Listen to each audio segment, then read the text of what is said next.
Palakkad 54 gram മെത്താഫെറ്റമിനുമായി ഒരു യുവാവും 2 യുവതികളും പിടിയിൽ. കോഴിക്കോട് ഒഞ്ചിയം സ്വദേശി ആൻസി കെ.വി, മലപ്പുറം സ്വദേശികളായ നൂറ തസ്നി, മുഹമ്മദ് സാലിഹ് എന്നിവരാണ് ലഹരി കച്ചവടത്തിനിടെ പോലീസിന്റെ വലയിലായത്.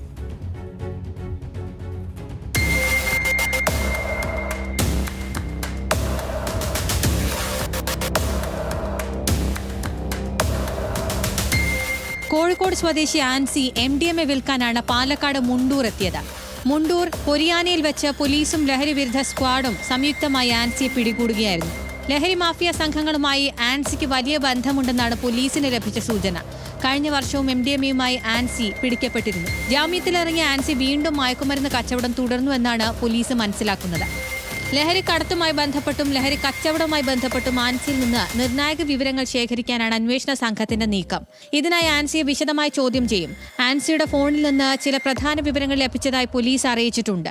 ലഹരി കച്ചവടവുമായി ബന്ധപ്പെട്ട് പണം അയക്കുന്നവരുടെ വിവരങ്ങളാണ് ഇതിൽ നിർണായകം. ആൻസിയിൽ നിന്ന് MDMA വാങ്ങാനെത്തിയ മലപ്പുറം സ്വദേശികളായ നൂറ തസ്നി, മുഹമ്മദ് സ്വാലിഹ് എന്നിവരും പോലീസിന്റെ പിടിയിലായി. ഇവർ സഞ്ചരിച്ച കാറും പോലീസ് കസ്റ്റഡിയിലെടുത്തു.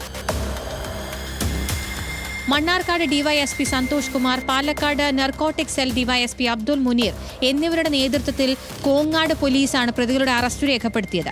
ബംഗളൂരുവിൽ നിന്നാണ് ആൻസി കേരളത്തിലേക്ക് ലഹരി കൊണ്ടുവരുന്നത്. പല ജില്ലയിലേക്കും ആൻസി ലഹരി കൈമാറ്റം ചെയ്തിരുന്നതായി പോലീസിന് സംശയമുണ്ട്. ലഹരി മരുന്ന് എത്തിച്ചു നൽകുന്ന സംഘത്തിൽ ആരൊക്കെ ഉണ്ട് എന്ന് കണ്ടെത്തുകയാണ് പോലീസിന്റെ അടുത്ത ലക്ഷ്യം. ന്യൂസ് മലയാളം, പാലക്കാട്.